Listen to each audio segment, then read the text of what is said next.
Control line کے دونوں جانب اور دنیا بھر میں رہنے والے کشمیری آج معروف آزادی پسند رہنما محمد مقبول بٹ کی شہادت کی 42ویں برسی اس عزم کی تجدید کے ساتھ منا رہے ہیں کہ وہ غیر قانونی بھارتی تسلط سے آزادی کی جدوجہد مقصد کے حصول تک جاری رکھیں گے۔ بھارت نے محمد مقبول بٹ کو جدوجہد آزادی کی پاداش میں سرگرم کردار ادا کرنے پر 11 فروری 1984 کو نئی دہلی کے بدنامی زمانہ تہاڑ جیل میں تختہ دار پر چڑھایا تھا اور ان کا جسد خاکی ورثہ کے حوالے کرنے کے بجائے جیل کے احاطے میں ہی دفن کر دیا تھا۔ محمد مقبول بٹ 18 فروری 1938 کو مقبوضہ وادی کشمیر کے ضلع کپواڑہ کے علاقے تریگام میں پیدا ہوئے۔ وہ بھارتی تسلط کا شکار مظلوم کشمیریوں کی ایک تمنا آواز تھے، جس سے خوفزدہ ہو کر بھارت نے ایک جھوٹے مقدمے میں انہیں پھانسی دے دی۔ کل جماعتی حریت کانفرنس اور جموں کشمیر لبریشن فرنٹ نے آج بھارت کے غیر قانونی زیر قبضہ جموں کشمیر میں مکمل ہڑتال کی کال دی ہے۔ آزاد جموں کشمیر، پاکستان اور دنیا کے دیگر شہروں میں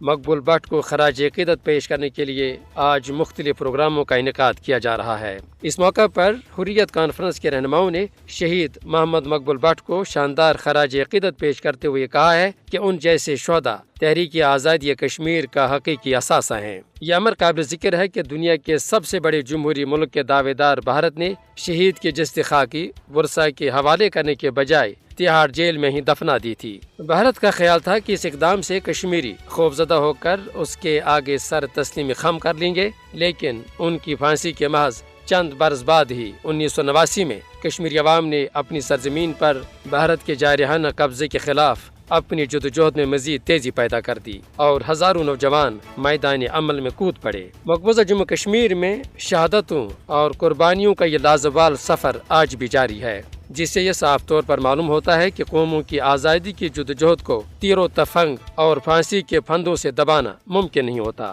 بلا شبہ شہید محمد مقبول بٹ اور دیگر شہدائے کشمیر کو خراج عقیدت پیش کرنے کا بہترین طریقہ یہ ہے کہ ہم ان کے مشن کو پائے تکمیل تک پہنچانے کے لیے حصول منزل تک پرعزم رہیں۔